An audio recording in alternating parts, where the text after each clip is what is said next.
আসসালামু আলাইকুম। আপনারা দেখছেন শাহজালাল রহমতুল্লাহের মাজার শরীফে জালালি কবিতর।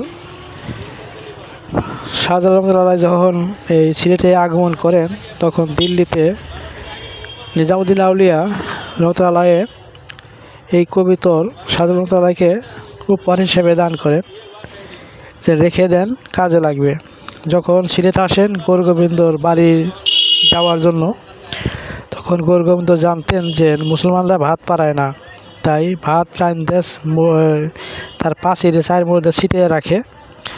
তখন শাহজালাল রহমতুল্লাহ কবিতরকে উড়াই দেয়, বলেন সবগুলো ভাত খেয়ে ফেলো কবিতর। তখন সবগুলো ভাত এই কবিতরগুলো খেয়ে ফেলে।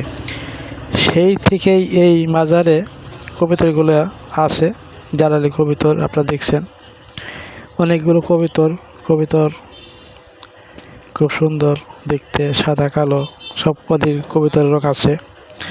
এখানে যারা আসে সবাই ধান নিয়ে আসে, কবিতর খাদ্য নিয়ে আসে, খাদ্য দেওয়া হয়।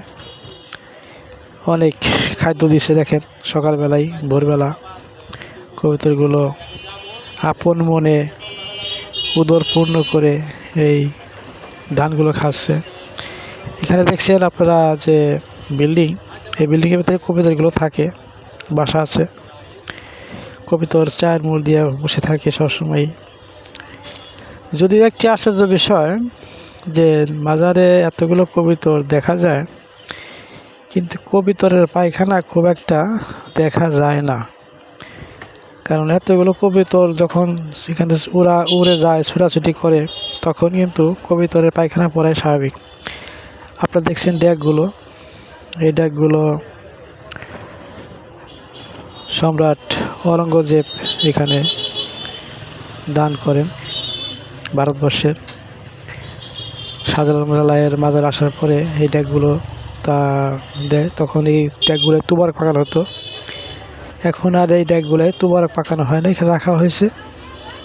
কিছু তালবেলা বসে আছে সিন্নির জন্য, যদি কেউ দান করে বা দেয় তার জন্যই। অনেক সুন্দর পিতলের ড্যাগগুলো দেখতে, খুবই সুন্দর। উপরে ঢাকনা দেওয়া আছে, নেট করা আছে। এখানে অনেকেই টাকা পয়সা দেয়।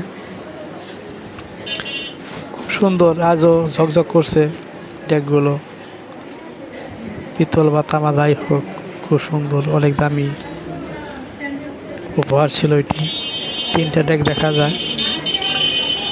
আপনারা সবাই যাবেন, আর গল্প সন্ধ্যা টিভি চ্যানেলটি সাবস্ক্রাইব করবেন, শেয়ার করবেন, দ্বীন ইসলাম প্রচার করার জন্য লাইক কমেন্ট করবেন।